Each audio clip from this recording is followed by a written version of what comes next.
నమస్తే అన్న. నమస్తే అండి. పేరన్నా? చావా కిరణ్. కిరణ్ గారు, ఇప్పుడు తెలంగాణ రాష్ట్రంలో 10 సంవత్సరాలు ఏమో వీళ్ళు పరిపాలించారు, ఇది మన బీఆర్ఎస్. అండ్ ఇప్పుడు 1.5 ఇయర్స్ నుంచి వీళ్ళు ఉన్నారు. ఏ ప్రభుత్వం నచ్చింది? 10 సంవత్సరాలు పరిపాలించిన పార్టీ కుటుంబం కోసం, వాళ్ళ స్వార్థం కోసం, వాళ్ళ మంత్రి పదవి రాలేదనే దాంతో ఒక పార్టీ తయారు చేసి వాస్తవంగా ప్రజలని సెంటిమెంట్తోని, ప్రజలలో ఉన్న తెలంగాణ భావాన్ని తీసి సెంటిమెంట్తో చేసి వాళ్ళ సొంతం, వాళ్ళ స్వార్థం కోసం, వాళ్ళ ఖజానా నింపుకోవడం చేసిన ప్రభుత్వం ఈ మన టీఆర్ఎస్ ప్రభుత్వం. దాంట్లో రకరకాలుగా వాళ్ళ కుటుంబంలోనే ఏదైనా పరిపాలన కానీ, వ్యవస్థ కానీ కుటుంబాన్ని నడిపించుకుంటూ రకరకాల స్కాముల్లో ఇరుక్కొని ఇలా ఈ 10 సంవత్సరాల్లో మన వాస్తవంగా హైదరాబాద్, మన తెలంగాణ, ఉమ్మడి ఆంధ్రప్రదేశ్ కూడా మనం మంచి రెవెన్యూలో ఉన్నవాళ్ళం. అలాంటిది మన తెలంగాణ వచ్చాక తెలంగాణ మనకి రెవెన్యూలో ముందున్న ఆంధ్ర వెనకబడి ఉంది. కానీ ఇవాళ మన తెలంగాణ అప్పుల పాలైంది. దేనికంటే ఎక్కడ ప్రాజెక్టు కట్టినా, ఏది చేసినా కూడా దాని ఖరీదుకి 10 రెట్లు ఎక్కువ వీళ్ళ ఖజానాలు నింపు కోసమే చేసిన ప్రాజెక్టులు. వాటిలో ఏవి? కాళేశ్వరం ప్రాజెక్ట్ తీసుకుంటే ఏమైంది? కాళేశ్వరం ప్రాజెక్ట్ ఇవాళ ఎంత దెబ్బతినే పరిస్థితికి వచ్చినా అది కట్టి కనీసం దాని ఫుల్ ఫ్లెడ్జ్గా 1 సంవత్సరంన్నర పాటు వాటర్ ఇవ్వకముందే ఆ ప్రాజెక్టు పరిస్థితి దారుణమైంది. అవతల ఇంకా మిగతాయి కూడా లిఫ్ట్ పంపులు మొత్తం పాడైపోయినాయి. అంటే ఒక ప్రాజెక్టు మీద ఒక 10 ఏళ్ళు నడిస్తేనే మెయింటెనెన్స్ పెట్టాల్సిన పరిస్థితికి ఈ సంవత్సరం 1.5 ఇయర్లో మెయింటెనెన్స్ అంటే ఈ 10 సంవత్సరాలు వాళ్ళ ఖజానా నింపుకుంటూ వాళ్ళు గవర్నమెంట్ పోయడానికి ప్రాజెక్ట్ అప్పు చెప్తే ప్రాజెక్ట్ ఫెయిల్ అయిపోయింది. అట్లనే ఇవాళ నిజంగా వీళ్ళు ఒక రైతుల్లో ఒక వాస్తవ పరిస్థితి ఆలోచిస్తే రైతులు కౌలుకి ఇచ్చిన కౌలు రైతు బాగుపడేవాడు. కానీ వీళ్ళు ఒక స్వార్థమైన రైతు బంధు అనేదాన్ని భూస్వాములకి అందే విధంగా అదే తెలంగాణ ప్రభుత్వం రాళ్లకి, రప్పలకి, గుట్టలకి అన్నిటికి కూడా వాళ్ళు డబ్బులు ఇచ్చి నిజంగా వ్యవసాయం చేస్తే చేయకపోతే నా భూమికి డబ్బులు వచ్చినాయి కానీ పరిస్థితిలో భూస్వాముండు. రైతు కష్టపడి వ్యవసాయం చేసుకున్న రైతు పరిస్థితి ఏమైందంటే ఆ రోజు పరిస్థితి ఎలా ఉంది? రైతుకు భూమి అడిగితే కౌలు మీ ఇష్టం, నాకు ఈ కౌలు అయితే ఇస్తా లేకపోతే ఇవ్వనంటే కూడా ఎక్కువ పెట్టి తీసుకోవాల్సిన పరిస్థితి కౌలు రైతు పరిస్థితి వచ్చింది. అంటే ఎటు తిరిగి ఉన్నత వాడికి బాగుపడే విధంగా, పేదవాడికి మధ్యతరగతి కుటుంబానికి నష్టపడే విధంగా చేసిన గవర్నమెంటే తప్ప ఎక్కడా కూడా రైతుకు న్యాయం చేయలేదు, ఉద్యోగస్తులకు న్యాయం చేయలేదు. ఏది కూడా మొత్తం వాళ్ళ ఖజానా నింపుకుని ఈ 10 సంవత్సరాల్లో మన ఇదే తెలంగాణని అట్టడుగుకి నెట్టిన పార్టీ గొప్పతనం ఏంటంటే టీఆర్ఎస్ పార్టీ గొప్పతనం.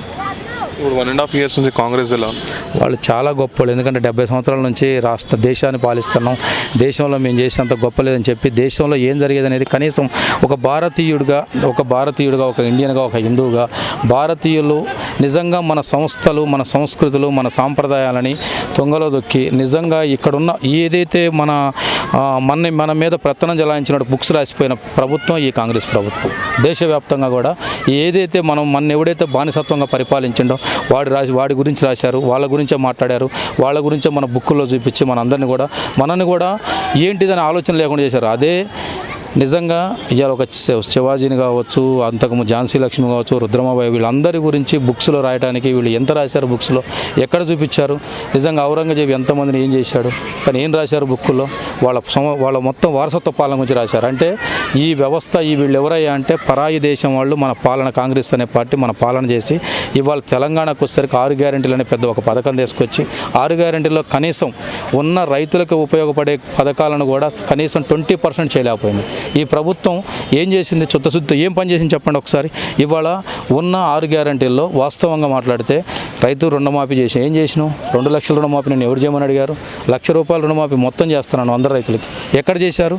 కనీసం ఫస్ట్ 50,000, 1,99,000 అనుకుంటూ తీసుకొచ్చి ఇలా ఉన్న డబ్బులు కట్టమంటే చాలామంది అప్పు తీసుకొచ్చి కట్టారు. వాళ్ళకి ఎక్కడ మాఫీ అయినాయి? ఒకసారి తీసుకోండి మీరు. 40% ఏ బ్యాంక్ అని వెళ్ళండి, 40% మాఫీ కాలేదు. నువ్వు ఏం చెప్పావు? సంపూర్ణ మాఫీ చేయగలిగినావు అని చెప్పి మళ్ళీ రైతు భరోసాలోకి వస్తున్నావు. రైతు భరోసా ఏమి ఇస్తావు? కౌలు రైతుకి ఏమి ఇచ్చినావు? ఇందిరమ్మ ఇళ్ళు అన్నావు. ఆల్రెడీ 15 రోజుల కింద 1 రోజులు రైతులు కూలీలు చేసుకోకుండా ఇంట్లో 3 రోజులు ఉండి నీ కాడి పంచాయతీ ఆఫీసుల దగ్గర తిరిగి నువ్వు చేస్తే ఏది ఇంతవరకు ఒక ఇల్లు ఎక్కడ ఇచ్చినట్టు చూపించండి. ఎక్కడిచ్చారు ఇల్లు?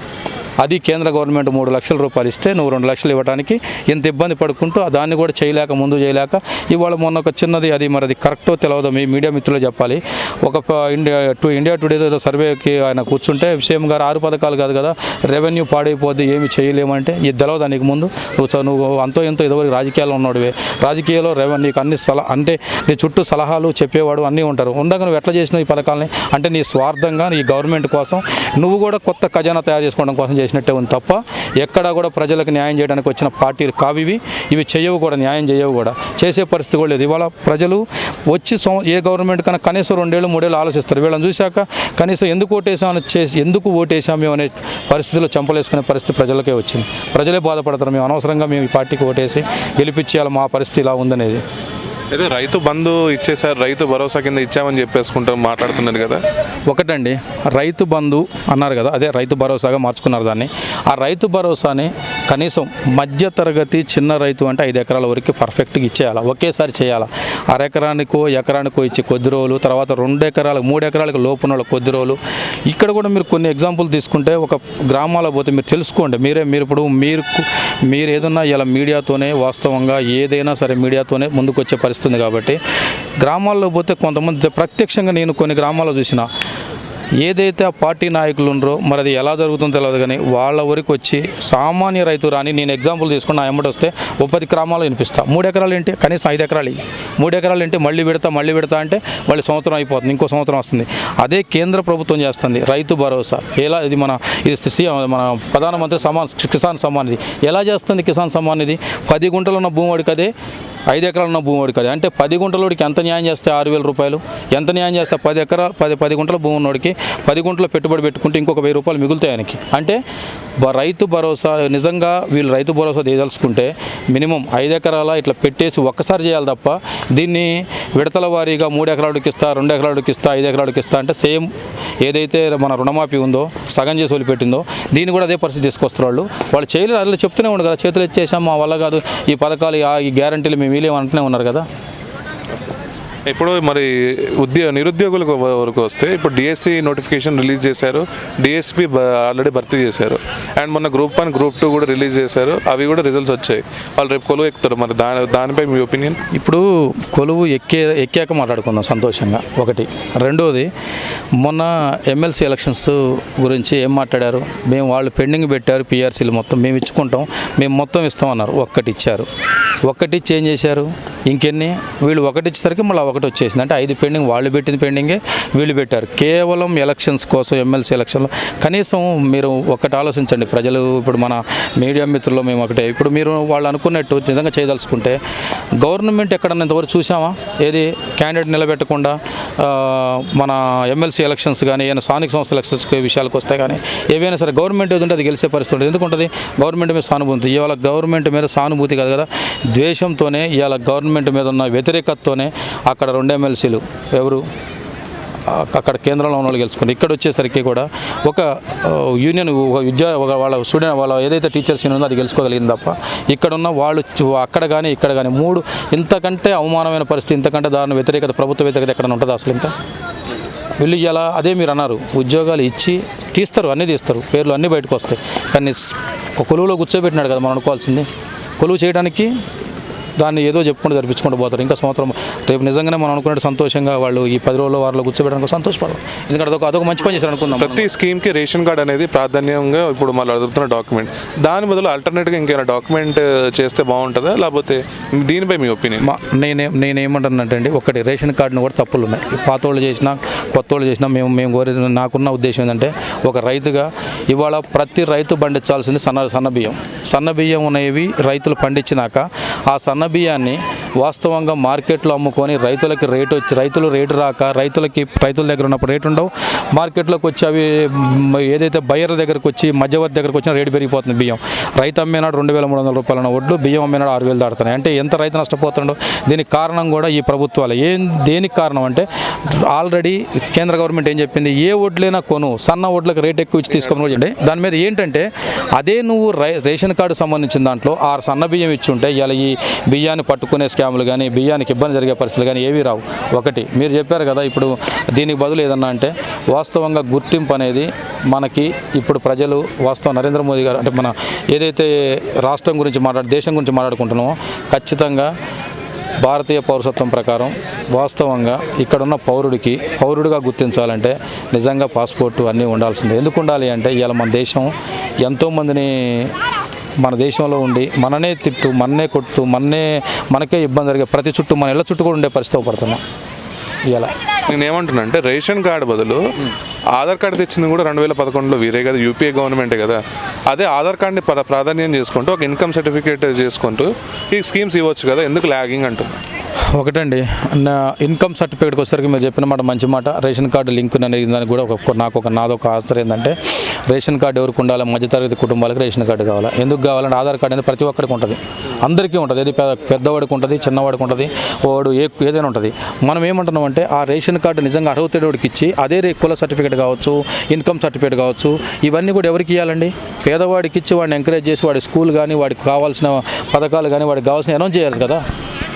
వాస్తవంగా ఆధార్ కార్డు ఓకే, మీరు అన్నదానికి కూడా ఆధార్ కార్డు ఉంది. ఆధార్ కార్డులో కూడా దాని డీటెయిల్స్ మొత్తం ఇస్తే అయిపోద్ది. ఏది ఇతనికి మధ్యతరగతి కుటుంబం అయింది అన్నీ కూడా ఇచ్చుకొని దానికి సంబంధించిన వ్యవహారం చేసినా కూడా బాగుంటుందండి, దాంట్లో తప్పేం లేదు. కాకపోతే ఇవాళ ఉన్న పరిస్థితుల్లో మనకున్న దీంట్లో రేషన్ కార్డు అనేది ఒక దాని సిస్టమ్ నాకు తెలిసినంత వరకు మధ్యతరగతి పేదవాడికి రేషన్ కార్డు ఇవ్వాలి. ఏది పేదవాడికి ఏది 2 లక్షల రూపాయల వరకు ఆదాయం ఉన్నవాడికి, ఇలా కోట్ల రూపాయల ఆదాయం ఉన్నవాడికి కూడా రేషన్ కార్డు ఇస్తారు. మొన్న వీళ్ళు వచ్చినాక ఏం చేశారు, 15 ఎకరాల భూమి ఉన్నాడు, 10 ఎకరాలు కూడా రేషన్ కార్డు ఇచ్చారు. ఎట్లా ఇచ్చారు? నాయకుడిగా ఇచ్చారు కార్డు. అది కరెక్ట్ కాదు కదా. మొత్తానికి అయితే ఇప్పుడు తెలంగాణ స్టేట్లో ఏ పార్టీ ఆల్టర్నేటివ్ ఉండబోతుందండి ప్రజలకి? నాకు తెలిసినంతవరకు ఈరోజు ప్రజలే వారి నోటితో వారు స్వయంగా వాళ్ళు కోరుకునేది ఏంటంటే భారతీయ జనతా పార్టీ కావాలని కోరుకుంటున్నారు, బీజేపీ కావాలని కోరుకుంటున్నారు, నరేంద్ర మోదీ గారు కావాలని కోరుకుంటున్నారు. నరేంద్ర మోదీ గారి నాయకత్వంలో మన తెలంగాణ కూడా ఉండాలని కోరుకుంటున్నారు. డబుల్ ఇంజన్ సర్కార్ రావాలని కోరుకుంటున్నారు. అక్కడ చిన్న 2 ఎగ్జాంపుల్స్, పక్కనున్న ఆంధ్రప్రదేశ్ ఉంది.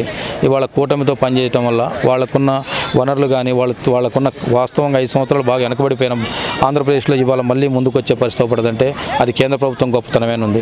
ఇవాళ మన దగ్గరకు కూడా కేంద్ర ప్రభుత్వం సంబంధించి ఇలా మేమేం కోరుతున్నామంటే బీజేపీ ఇదే తెలంగాణలో కూడా వస్తే డబుల్ ఇంజన్ సర్కార్తోని మన తెలంగాణకు కూడా న్యాయం జరిగి మనం ఇంకా డెవలప్ అయ్యి ముందుకెళ్తాం అనేది మా ఉద్దేశం. ఫైనల్ లాస్ట్ క్వశ్చన్, ఇక్కడ కూడా కూటమి వచ్చే ఛాన్స్ ఉందా? ఏంటంటే ఆంధ్రలో జరిగిన వర్కౌట్ అయిన ఫార్ములా ఇక్కడ కూడా వర్కౌట్ చేస్తారా?